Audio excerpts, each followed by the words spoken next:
I'm sure you guys all know who Ratatouille is, but have you heard of Magawa, the landmine detecting hero rat?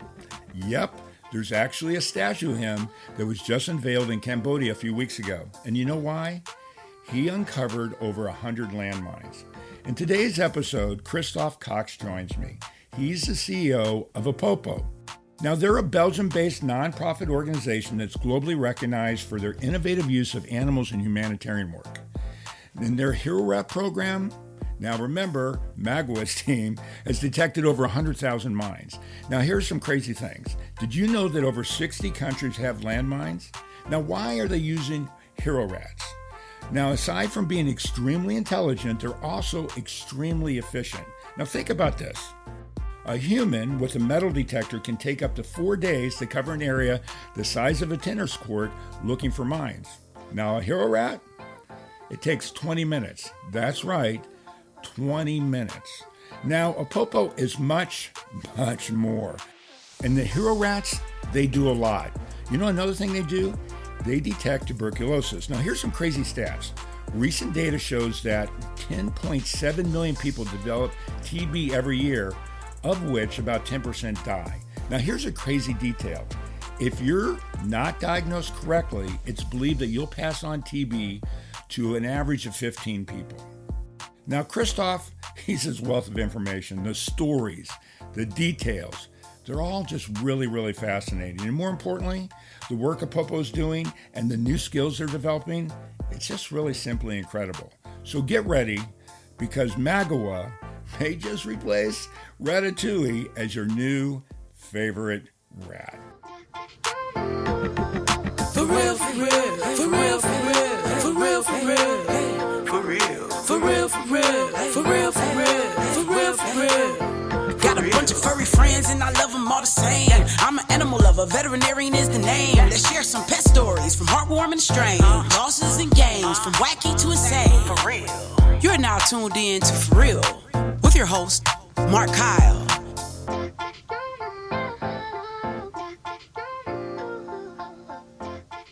Hey, everybody. Welcome back to the For Real podcast. Today, I have a really big treat. I've got Christophe Cox on the line with me. We're going to talk about HeroRATS, Hero Dogs, and we're going to talk about a lot of other great things. Christophe, welcome to the show. Thank you very much. Thanks for having me, Mark. Well, I'm excited to have you, and there's just so much we're going to talk about. You know, here in the news, I had read this article about the rats being trained in that, but before we get into that, what I want to do is talk about you, how you got involved with the organization. I want to talk about how the organization got started, and then we'll get into the details about the rats and the dogs and anything else we want to go to. So let's talk about you. How did you get involved? Let's talk about you growing up and how you became the guy that you are now. Well, yes, I'm from Belgium, and I was a design student, industrial design, product development, as they call it, together with my colleague and also founder of Apopo, Bart Weetjens. At the time, we still had military duty, but we could replace it by social service. So I decided to go and work in Kenya to do my social service. And that was, the time before internet and all that. And my friend and colleague Bart Weetjens, he decided to support our project in Kenya. So we formed a small organization. And we started, that was the time before internet. So we wrote letters to each other all the time. Which would take some time, a few weeks to arrive, and by the time he got an answer, it was a month, And Bart, I know he was interested in the landmine problem. Also in school, we did quite some projects around Africa, because we were designers, and Bart was interested in things like Handicap International, making these prostheses, helping landmine victims. But when he got deeper into it, he realized that the detection of the landmines is in fact the main challenge and the main bottleneck for clearing the problem. And then one day I got a letter saying, oh, I'm going to train rats to detect landmines. And Bart was also a good drawer, so that was a nice drawing of a rat. And I thought, man, he must have had a heavy night out yesterday, but look now. Belgian beer. Yeah, this is now almost 30 years ago, and here we are. with Apopo organization training rats to detect landmines and tuberculosis and all that. So then when I went back to Belgium after my social service, Bart had managed to get some support from the Belgian government to test out the idea. We had the Minister of State at the time, Mr. Reginald Morels, who is still up to date. He's still a surgeon in Africa. He supported us for a 1-year trial period, and we were successful. And after that, we moved to Tanzania, where our university, the University of Antwerp, had a long collaboration here in the field of rodent research set up in the late 80s. So when Bart started, he consulted the late Professor Verhagen, who chose, in fact, this rat, because there's so many types of rodents, and Bart said, I have this idea, which rat you think is the best one? And he chose the giant African poached rat for several reasons. One is they get up to 8 years, so if you train them, of course, your return on investment is better because most of the other rats only live 2-3 years. But this is also a larger animal, like up to 1.5 kilo. It is a calmer animal, which helps because, many of those small rat species are very, very nervous and scary animals. It lives underground. It's a nocturnal species, in fact. So the department here, the Rodent Research Center at Sokoine University of Agriculture, where we are currently still based, sent us some of the rats for breeding in Antwerp, but that took some time. So we actually started the training with just small lab rats, which we bought from the pet shop. And after 6 months, we had a rat which could find pieces of explosives in a big sandbox. And we demonstrated that, and that gave us enough confidence to continue with the project. Well, one of the things I was reading about, because I was doing a deep dive into the African giant poached rat, it's not what, when for people that are listening, it's not your urban rat. It's a rodent, but it's not anywhere close to what that is. Let's talk. I know you said when you talk for the U.S., it's about it can be 3 feet long, including the tail. But it's got a lot of specific things that make it real good. It's really smart.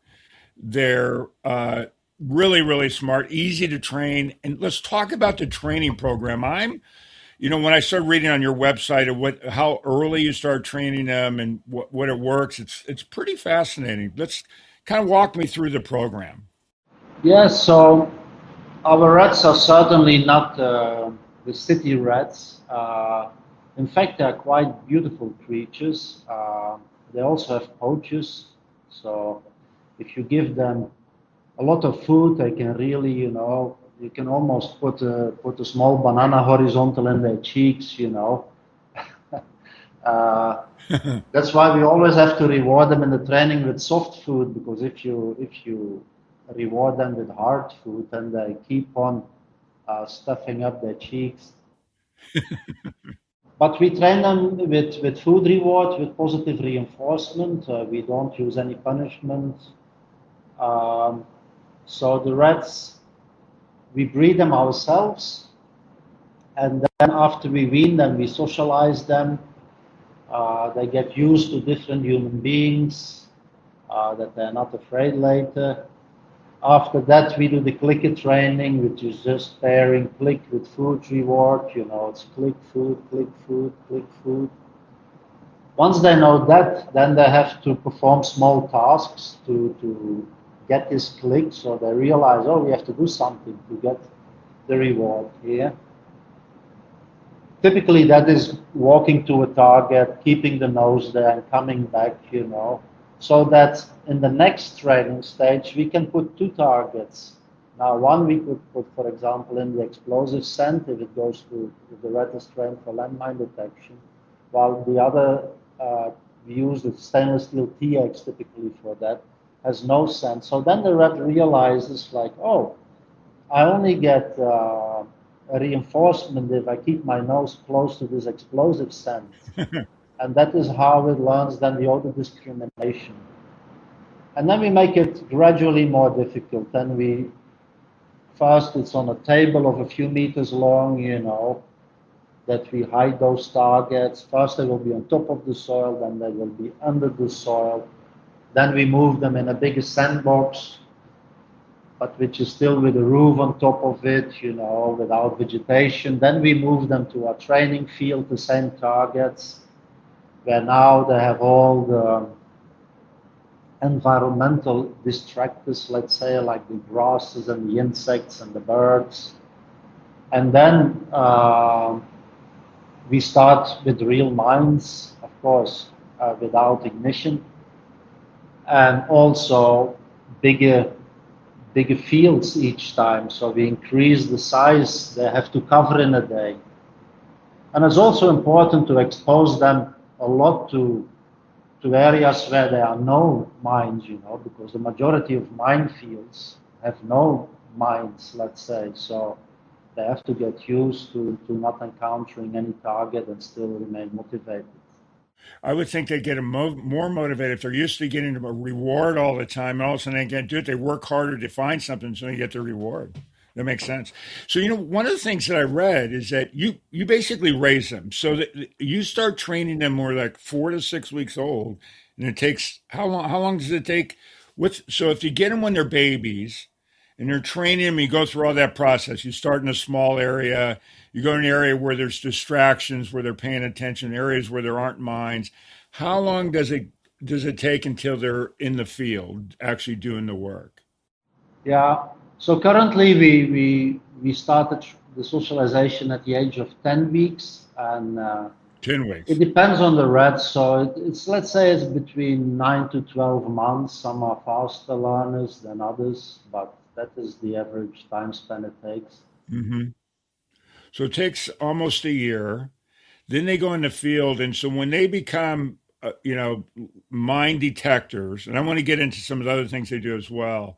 How long are they actually employed when they're a teammate, really? But when they're, by the way, it's a great name for you guys listening. They're called HeroRATS, which I think is a great name. How long are they doing that, and how long do they live? Well, they live up to 8 years. So our mine detection rats, some work longer, some less long, but on average we count 4 or 5 years on active duty. So before that, we accredit them here internally. They are the International Mine Action Standards. So they have to, search for, here internally, they search for 800 square meters. They're not allowed to miss any landmine. Then they get exported. But when they, for example, arrive in Cambodia, they will have a week or two to get used to the local climate and to the local type of landmines. And then they get tested again with independent supervision by the national mine action authorities. And when they pass there, then they are qualified as prime mine detectors, let's say, and then they can go to work. So I read that you guys they also get awards every day, get medals, like the number one mine guy or whatever. That's kind of a cool thing too. Yeah, that was Magawa, our most famous rat. He was awarded by the British organization PDSA, which gives medals to animals for their bravery. But this was the first time a rat was given this medal, so it got a lot of attention. And so, of course, Magawa died already a few years ago, but Magawa cleared more than 100 landmines and other explosives in Cambodia, and he was one of our very good rats. So on 4th of April, he was honored to get his own statue in Siem Reap, where our Cambodian office is. A 2-meter high stone statue of a rat with his PDSA medal, and yeah, it's quite remarkable and quite an honor for the organization. They need to do another animated film like Ratatouille, and they'll have Magawa to be in the film. He'd be the hero of the movie. That would be fantastic. Yeah, that would be fantastic. I think there's a good story out there. I also think it's funny when you talk about a rat. It's a really good rat. You don't associate rats with being good, but he's a good rat, which I think is a great idea, and it's so funny but also so cool. For real, for real, for real, for real, for real, for real, for real, for real, for real, for real. And we'll be right back.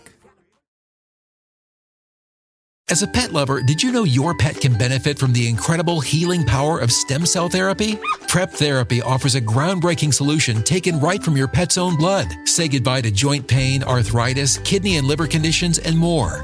They'll experience faster recovery, increased vitality, and extended quality of life without the need for surgery or harmful drugs. Put the wag back in their tail and discover Prep Therapy today at prepvet.com. Save 10% with promo code FurRealPodcast, covered by most pet insurance. I told you this for you guys listening. If you've been listening for a while, you know that I did an episode in Ukraine. I've been in Ukraine a couple times. And the first time I was there, and Cristophe and I have had this conversation, but when I was there, the organization that I was volunteering with would have a program at nighttime. And we went through a program on learning how to put on tourniquets. Of course, I'm tired and people are interpreting Ukrainian to English for me, so I'm not quite getting it. But the reason for it was somebody came in who'd actually been damaged by a landmine. Luckily, they still had all their limbs. I had no idea that Ukraine, when the Russians invaded Ukraine, they buried landmines there. And so it's a personal thing for me a little bit, not nearly as much as somebody that is living with that, but it's a more of awareness for us that aren't familiar here. Like here, I'm in the U.S. You're right now, Christophe's in Tanzania, from Belgium. But for most of the world, we're not used to seeing landmines of being in there and having to live with it. One of the things that I read, there's 60 countries that have landmines. Is that a good number, or is that the right number?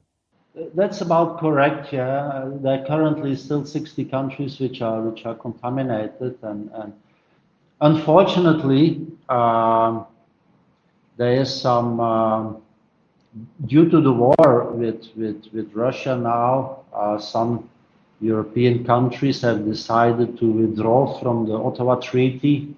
To put mines at their borders, such as Poland and some of these Eastern European countries, which is, of course, an unfortunate development that this has become politically acceptable, because under the Ottawa Treaty and the Anti-Personnel Mine Ban Treaty, all countries have a deadline by when they have to clear their mines. For example, in Cambodia it was 2025, but that was too ambitious. They have pushed it to 2030 for the landmines and 2035 for the unexploded ordnance. But at least that gave us some light at the end of the tunnel, It is not, as they were saying when we started, that, this work is still going to take hundreds and hundreds of years. With the right support and with all the capacities on the ground, we could reach a world without landmines in the coming decade or so. Unfortunately, developments like in Ukraine, that's another challenge again, because currently Ukraine has one of the biggest minefields in the world. Yeah, what's funny about that is again, I'm in the U.S., so it really wasn't in the news that there were mines that had been buried there, which is really, really not a good thing, first off. I'm actually really surprised. I understand the reasoning why they're doing that in Poland. I don't agree with it, but I know what they're doing. They're worried about Russia invading them. I get that. Because when I go into Ukraine, I have to go through Poland. And it's just a horrible thing. But I want to go to the positive thing. Let's talk about the hero rat from a standpoint, or the good rats. I'm going to call them the good rats. But let's talk about Mozambique. You guys have a great honor for doing something in Mozambique. And then let's talk about some of the other areas that you've worked in and some of the results you've had.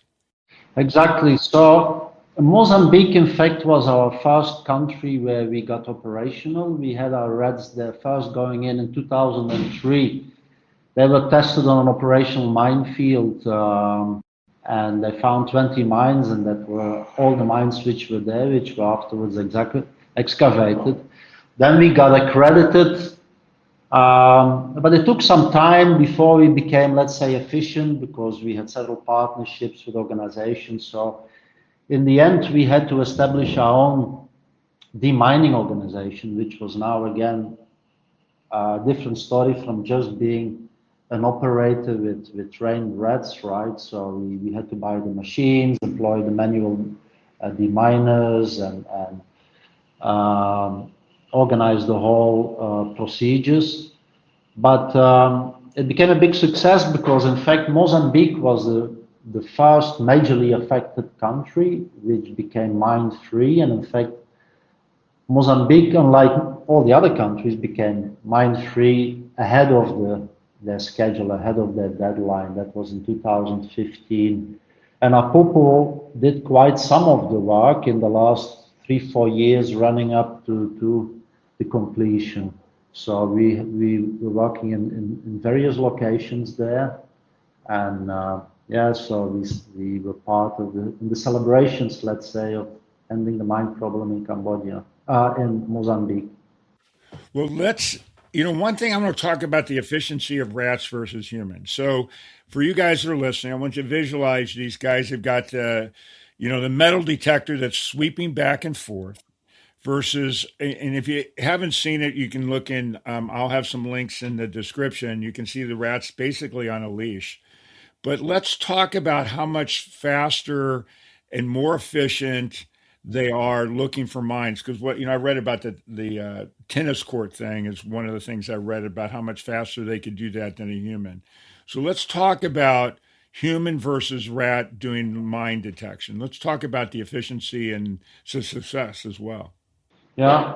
So, as you said, the rat can do a tennis court in like half an hour, searching for landmines, which would take a manual demine up to 4 days. Why is that? Well, the manual deminer works with a metal detector, and very often in those conflict areas, especially when mines have previously exploded, you find a lot of metal shrapnel.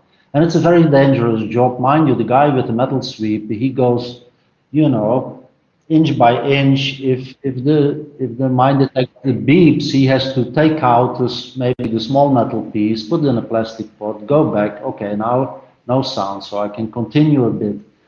And it's in 1 meter wide lanes, moving forward, slow, putting this pole forward and forward. So it's really painstakingly slow. And dangerous for that matter. So since the rats are trained on explosives and not metals, they do not pick up all those thousands of false positive pieces and concentrate on what matters, which is the explosive content. And that's why they can be much faster. Well, the other thing one of the things I read about there's a lot of things that I can see. I'm sure I can see. I know but the rats can do a lot more. So one of the things I was thinking about dogs, because dogs are looking for cadavers or whatever, or doing a variety of different things. Dogs get tired, they get easily distracted. The rats are laser focused on what they're doing because they're totally motivated by food, obviously. But they can do things better than dogs based on what I read. And also, obviously, we're talking about humans. Also when you're dealing with a human, if they make a mistake, then they're going to get injured or possibly be killed. So talk a little bit about that. One of the things I thought was interesting when we were talking on the phone when we weren't recording about finding after earthquakes, what they're doing now, they're testing the rats with what they're doing. Can you kind of talk about that a little bit? Yes, that's one of our new projects, which is in the trial phase, where we have, in fact, equipped the rats with this lightweight um, backpack, camera, and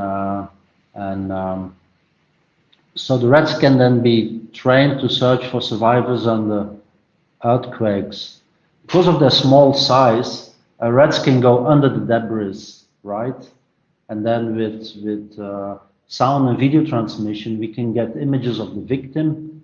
And this hasn't been implemented yet, but we are in advanced operational trials to the point that we have already moved our cohort of rats and our team of, of, of trainers and managers to Turkey, where we are working with a big volunteer organization, search and rescue organization called Gaia, and we have set up a debris site there.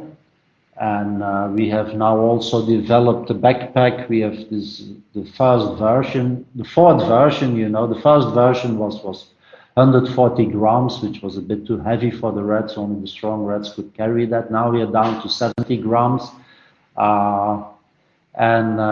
which is very comfortable for the rats to carry it on their bag, and then you can follow from a pad or a laptop, you know, where the rat goes on the ground. So just the value of having basically almost, yeah, let's say a camera rat underground, they're filming everything, even if it wouldn't find the victim, is already of very high value, you know. But then we teach it on the smell of victims, people who are still alive, and we also train it to return to starting point.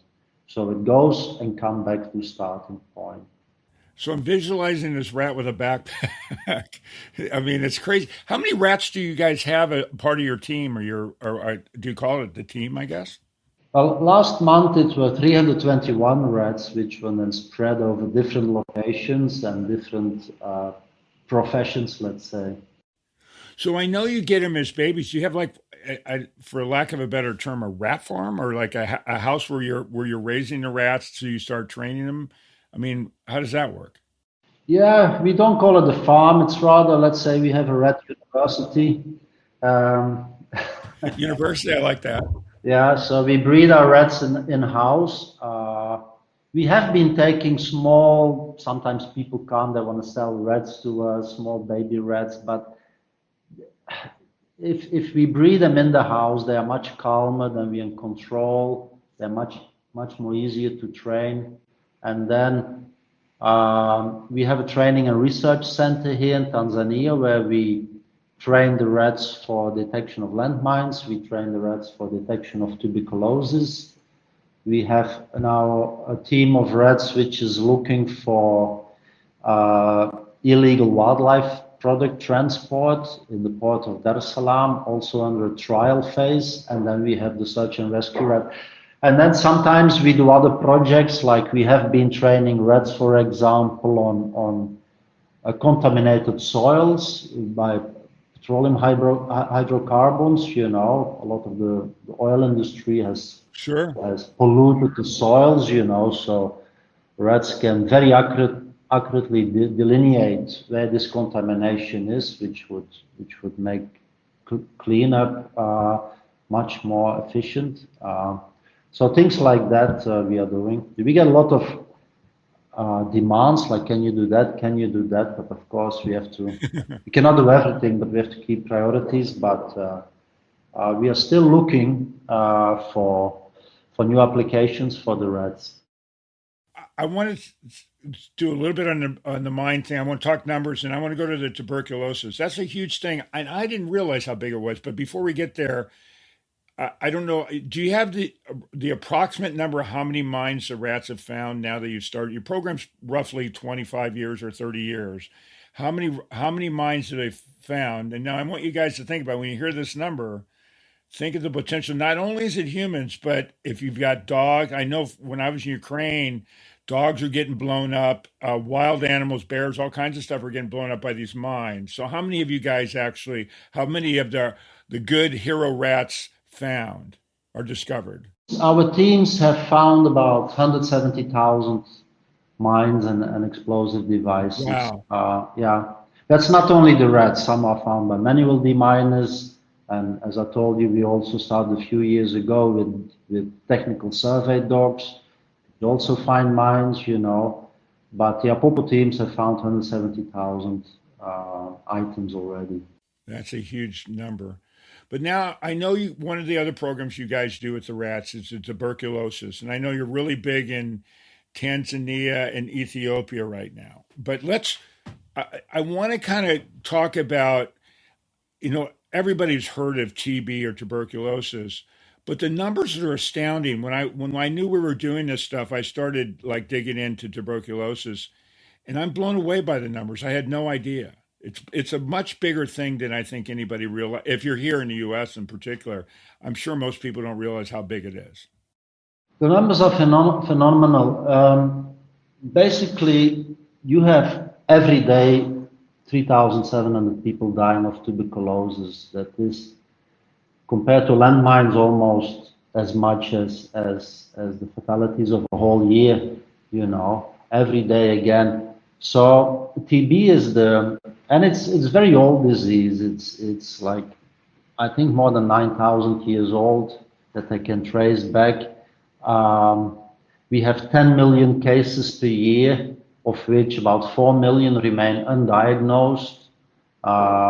We have then more than 1 million deaths per year, and it's the highest highest fatality of any infectious disease. That was until COVID came, but now COVID has passed a bit. Well, not completely. But in fact, also COVID made people understand a bit better what TB was, because COVID is also transmitted, To the lung. through the same pathways. And TB is a kind of, let's say, a slower COVID. And transmission is often where people live closely together, where there is not much light, so people crammed in small bedrooms, public transport, clubs and discos, places like that. And so there are still more than 30 high burden countries in the world, and the WHO wanted to eradicate, or let's say decimate, TB by 2035. But I'm afraid that is going to be a bit too ambitious, because first of all, during the COVID period, a lot of the progress of TB was wiped out, because a lot of those resources which were put into TB were now put into COVID. And and I remember those days when people were coughing, they would do a COVID test, not a TB test anymore. Then the diagnosis is very poor. So for a long time, it was only microscopy, which was invented by Dr. Koch, and which is more than 100 years old. And then since recently, there's a rollout of PCR methods, which everybody understands also after the COVID period, what a PCR test is. So the rats have been finding, after the microscopic test, the rats increased let's say, the yield of TB patients with about 44 to 50%, meaning that if we collect the samples from the hospitals, which are already tested by microscopy, we pick out 40 to 50% more of the patients. But now last year we published that even after the rollout of PCR, which is now happening on a large scale, that the rats, even after PCR, they still pick out more than 40% of additional patients which are missed by the PCR, And so since we started, we have found like over 35,000 patients which were basically told, you don't have TB, go home, Yeah. And those people will go home and continue infecting their families and other people, because a TB patient which is not treated typically can infect up to 15 people per year. How many? 15. 15. So I want to do a little bit of the numbers. So there's roughly 10 million people a year that get diagnosed with TB, of which over a million die. So over 10%. If you get it, 10% of those people are going to die. The other thing that I thought was it's sad that I didn't know. I mean, knowledge is power. Is that a lot of the areas are people that are in rural areas that don't really have the medical facilities to figure it out. So you're saving these rats, the good hero rats, are saving that, and also they're 48% more accurate than the current testing. Roughly, is that the right number? Well, I wouldn't say 48% more accurate, but we find like 40 and 50% more cases uh, than the current methods. So the way we work is we work with, like here, for example, in Tanzania, we work with over 100 hospitals, which we visit every day with motorbikes. We collect the samples which these hospitals have already tested. We get the positives and the negatives. We we put them in a steamer to make them harmless for our rats and our trainers. Then we put them in bars, you know, like 10 in a row, and the rats sniff them very quick. So a rat does 100 samples in 10 minutes. That would take a lab technician up to 4 days again. And the rat, Right. if it hits a positive from the hospitals, it gets its banana food reward, you know. But then the rat hits a lot on negatives, and those we investigate again. And it turned out that a lot of those are missed cases by the hospitals, which the rat have found, and then we link back to the hospital. So we do night shift now to make sure that the next morning when the patient comes, that the rat results are included, you know, because before we did night shift, then the hospital had already sent this patient home saying you're negative, and then you have to go and find this patient, which sometimes in the jungle of Dar es Salaam is very difficult. You know, some have gone back to their villages and things like that. And they've been diagnosed negative. They go back and they infect, not reinfect, infect potentially 15 more people. Yeah. So TB is very treatable. So once you start a treatment, after 2 weeks, you don't infect other people anymore.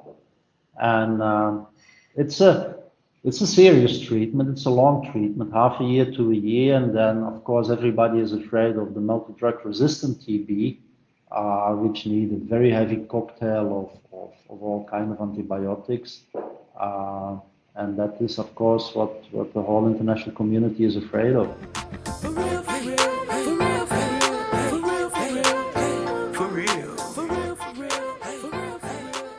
And we'll be right back. As a pet lover, did you know your pet can benefit from the incredible healing power of stem cell therapy? Prep Therapy offers a groundbreaking solution taken right from your pet's own blood. Say goodbye to joint pain, arthritis, kidney and liver conditions, and more. They'll experience faster recovery, increased vitality, and extended quality of life without the need for surgery or harmful drugs. Put the wag back in their tail and discover Prep Therapy today at prepvet.com. Save 10% with promo code FurRealPodcast, covered by most pet insurance. So, do these rats, do they know their name? If you call them by name, do they come by your name? I know they're really intelligent, and I know they recognize people, and they're very friendly and all that. They're good pets, basically, at some level, even though they're more than a pet. Do they know their name? Like if I call and say, hey, Ratatouille, come here, or Magawa, if I go, Magawa, come here, will it come to me? I don't think they hear the name, but they do follow their handlers. So, for example, if our trainers in the minefield, they open their cage and maybe they walk 20 meters to where they're going to train the rat, you know, the rat you'll see it just jumping behind the trainer, following him, which means they are comfortable, they are attached to humans, and they're not afraid, and they like their job. Yeah, they like their job because they're getting their bananas. What it is. It's funny. My dog doesn't know her name when she chooses not to, too. But if I have a treat, she sure remembers me. That's for sure. So let's talk. You guys have some other programs too. Let's talk about the tree program we talked a little bit about before we're on air. But let's talk about that, and then let's kind of go back and maybe tell me a couple stories, specific stories about story about one of the rats to really so people can understand what happened or what some kind of cool story. But let's talk about the hero tree. So everything for you listening, they've got hero dog. Oh, we didn't talk about the dogs. Let's go dogs first. So the hero dogs, you've got a bunch in Ukraine right now. Let's talk a little bit about that. And then let's talk about hero trees and then tell a little story. And then I'll let you get off of this because I know it's nighttime where you are right now.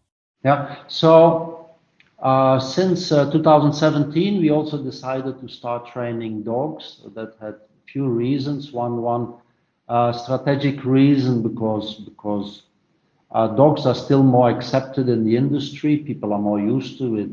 But also for a technical reason, dogs can do bigger areas, and we train them, in fact, as technical survey dogs.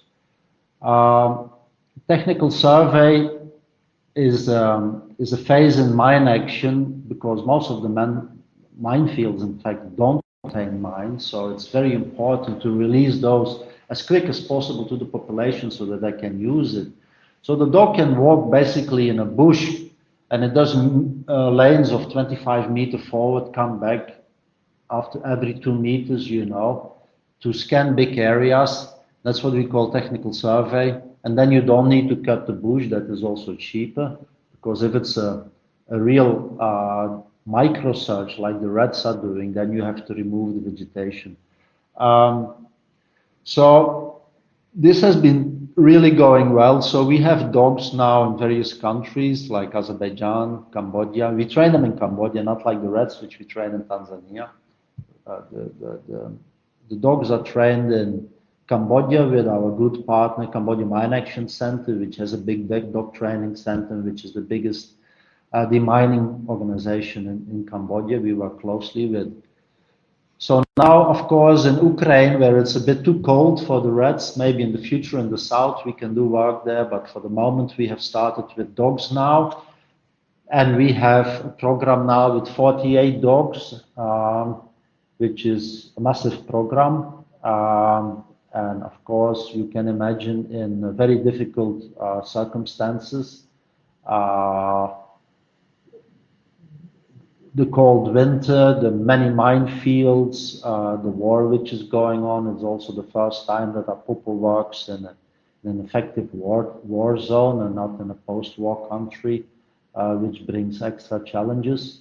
So we are developing 3 different training centers now. Now we have at about 100 kilometers from Kiev, we have a dog training center, and we are building 2 other ones because at the moment it's the most effective method to release land fast. So I was thinking about what you were saying about the technical aspect. Basically, they're doing kind of a grid. They're doing a grid search is what they're doing. The other thing that I think I read, or maybe you told me, one of the benefits of clearing the mines, regardless if it's the dogs or the rats, it's in areas where farmers now can actually go back and are from a standpoint of growing crops or something like that too, because if it's an area that's dangerous, that's not available to them until all that's gone. So there's other economic benefits aside from health benefits as well. Exactly, and that is also where the hero trees come in. So we started originally in 2016 planting trees to offset our carbon emissions. We do think at Apopo that care for our environment is very important because it's the biggest challenge coming to us, climate change. So we think that every organization should there take its own responsibility. So we started planting trees. And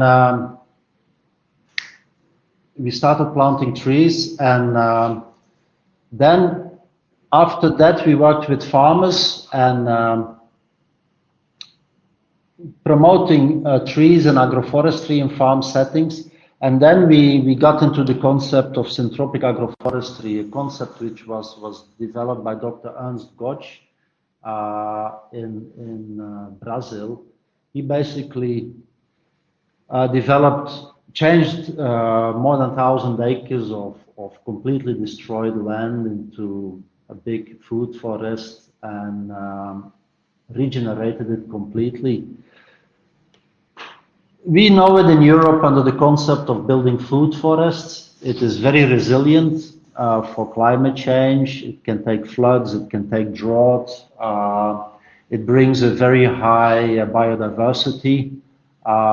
It regenerates the soil very fast, and it's also very good for food security because it banks on planting a variety of crops mixed.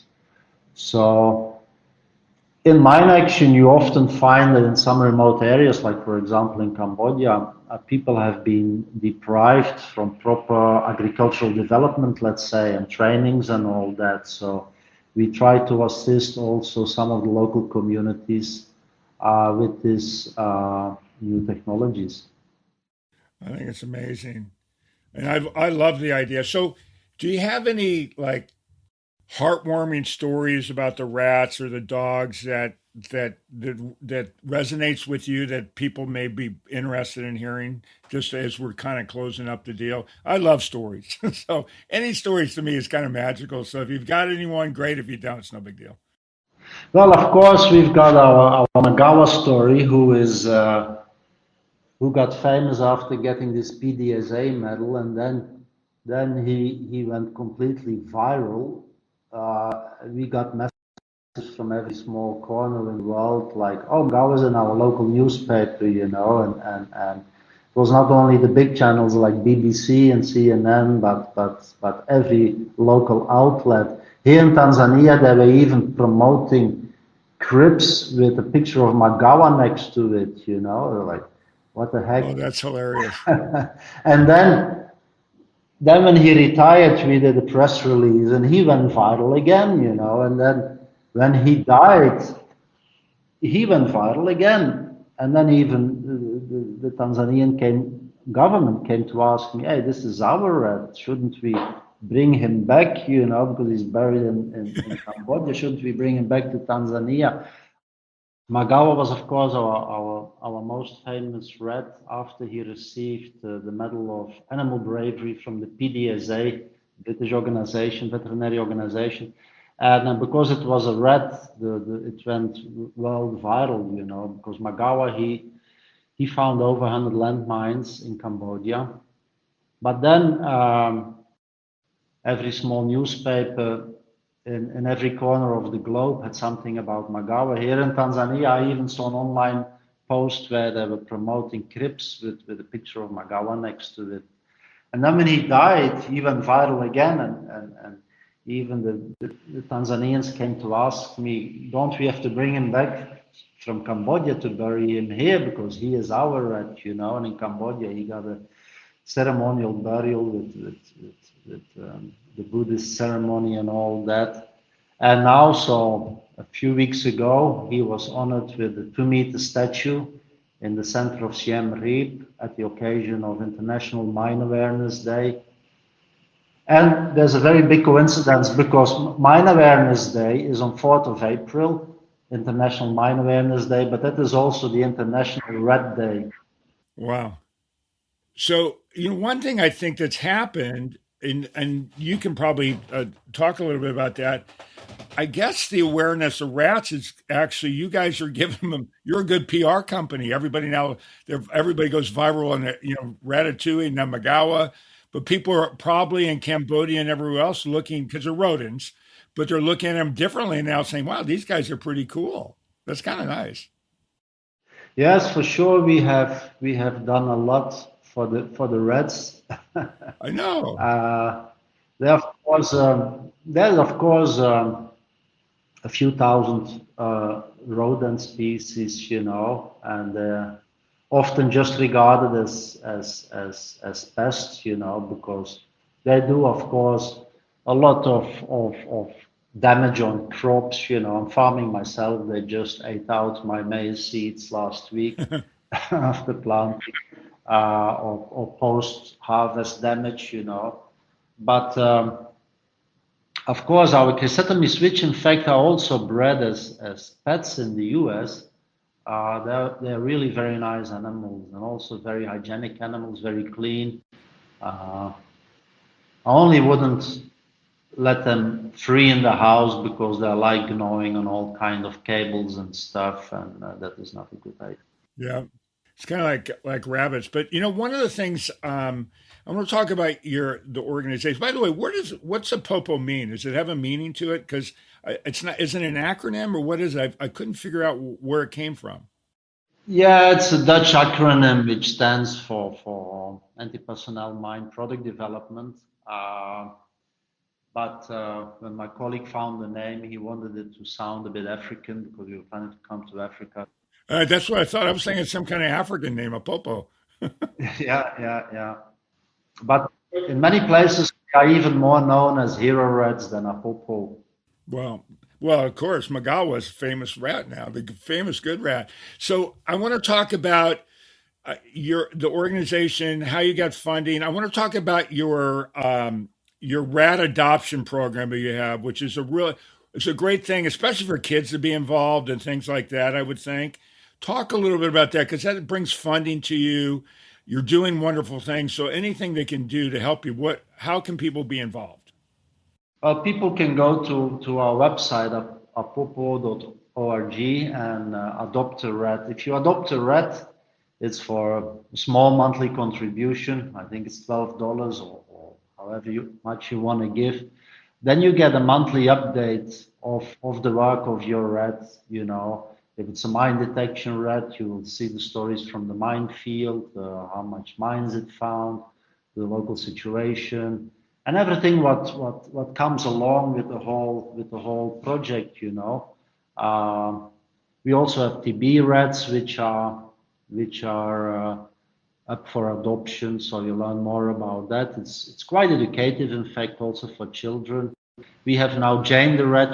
Jane Goodall visited our project, and she was so keen on one of the things which we didn't discuss because some of our rats also detect illegal wildlife products, which we are now trialing in the port of Dar es Salaam. So there's a lot of trade of illegal wildlife, poached animals, rhinos, elephants, which go from this part of the world to Southeast Asia. So we're helping to intercept those.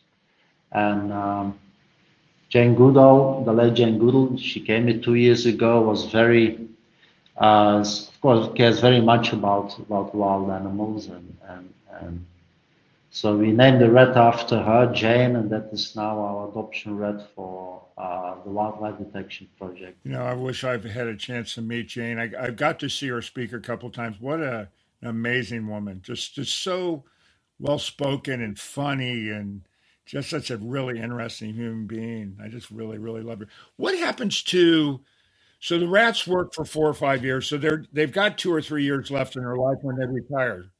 What happens with that? What when they retire? Where do rats go? Is there a old rats folks home or something for them, or where do they go? Yeah, you can call it like that. We have here our retirement kennels. So when they retire, they get plenty of space with a few floors they can climb, and they have a big wheel where they can play, and they get plenty of food. So they enjoy a fairly nice retirement. So them and the other senior rats, they sit around and say, that time I was walking in that field in Cambodia, I got 12 mines. How many did you get? I can just hear that thing. They hang around like the old guys do. They tell their old war stories of what they did. It's kind of cute. Some of our rats, in fact, are very long. While they're normally in the wild, they go up to 8 years, but we had one TB rat, which lived up to 11 years and it worked fairly long. That's awesome. Once we see the movement declines and they get, you can see when they get too old, then they go to the retirement home. Yeah, arthritis and that. So tell everybody your website again so they can find you. And also, are you guys on social media? If you're on social media, how does everybody find you on social media as well? On Facebook and Instagram, and so we are found best under the term HeroRATS. You'll find us immediately. And our website is apopo.org. Okay, and for everybody that's listening, all this stuff is in the description. If you go wherever you listen to your podcast, if you go to the description, you'll find that. So, Christophe, I told you I tell really silly jokes. Just remember that they're really, really bad. So I'm going to forewarn you that. But for everybody else who's listening, as you well know, if you've listened before, you know that I always have guests on telling jokes, kids telling jokes and that. We always know that my jokes are bad. But if you want to be on the show, you've got grandkids, nieces, nephews, or somehow want to be involved, if you email me at mkyle@forrealpodcast.com, I respond to everybody, first off, personally. And secondly, I will put you on the show because very gladly from my perspective, I'm happy not to tell the joke and the guests are too. But if you want to be on or if you've got a great idea for the show, just email me and I'll get back to you. So here's my joke for the day. So this is you, Christophe, let's even get this one. Why don't rats get stressed? Why don't rats get stressed? Uh-huh. I have no clue. Because they always gnaw and chew on their problems. It was funny when you were saying gnaw earlier. I decided it was a perfect timing. I'm going, this my joke's going to work okay today. Anyways, most importantly, thanks so much for being on the show. Christophe, you've been great. This is such a great subject. You're a new friend of mine. If I'm over in Tanzania, I'm definitely going to look you up. I'm going to hang out with my new favorite rat. You'll be my rat guy. And we'll go from there. But really, truly, thanks for being on the show. Thanks so much, and very welcome in Tanzania or in any of the countries where we are working, if you're visiting Africa or Southeast Asia or Ukraine for that matter. Well, I'm also happy to meet you in Belgium because I do like the Trappist monk beer and the Belgian beer. So we can certainly have a beer together too. Fantastic. Welcome. And then for everybody else out there, stay kind to animals. Remember, if you're an animal lover, you're also a treat dealer. But most importantly, from the bottom of my heart, thank you so much for listening. For real. That concludes this episode of For Real with your host, Mark Kyle. For previous and future episodes of For Real, listen via all major podcast streaming sites.